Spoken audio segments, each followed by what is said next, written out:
सानो फेरीमा छ कतिवटा उकालो चढ्नलाई एकदम तयार भएर बस्नुभएको छ दाइहरू।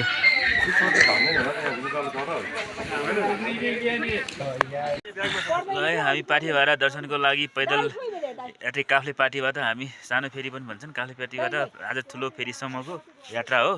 लगभग मेबी 1 आवर मा हामी पुग्छौँ होला सायद। 7 बजीसम्म हामी पुग्छौँ। पौने 6 बज्न 10 मिनट बाँकी छ। अब पौने 7 बजीसम्म हामी माथि पुग्ने। पाठीभाडा पैदल दाइ खै खै अरू काका देख्नु पऱ्यो काका ल है हामी 8 जना छौँ आरामले पुग्ने हो। ल बोल्नुहोस् त। जय पाठीभाडा माता। जय माता पाठीभाडा की जय माता पाठीभाडा की। पुग्नु छ कहाँ गाउँमा टावरतिर। ल है अरू प्रकाश दाइको नाच।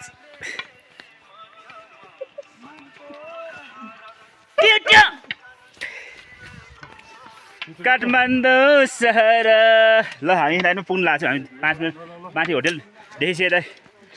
ल यसरी हामी यसरी यात्रामा छौँ नाच्दै गाउँदै हाम्रो भाउजूहरू यता दाइहरू यसरी आरामले जे होस् सोचे भन्दा बढी हिँडेछ।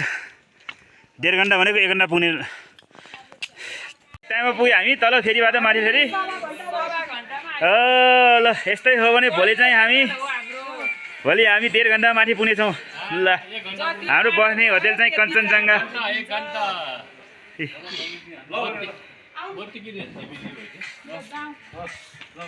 ल हामी 1 घन्टा 15 मिनटमा आइपुगेछौँ है दाइ। ल कञ्चनजङ्घा होटेल। हामीलाई बधाई छ।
चाहिँ हामी सानो के अरे बहिनी पाठीभाडा बहिनीका छौँ। यहाँबाट दर्शन गरिकन हिँड्ने अवस्थामा छौँ। काकु ठिक छ न? एकदम ठिक छ हजुर। ल हामी लाग्दैछौँ। मैले 2 तला भने 2 तला भन्नुभयो। ल बनाउनु है बुढेसकालमा।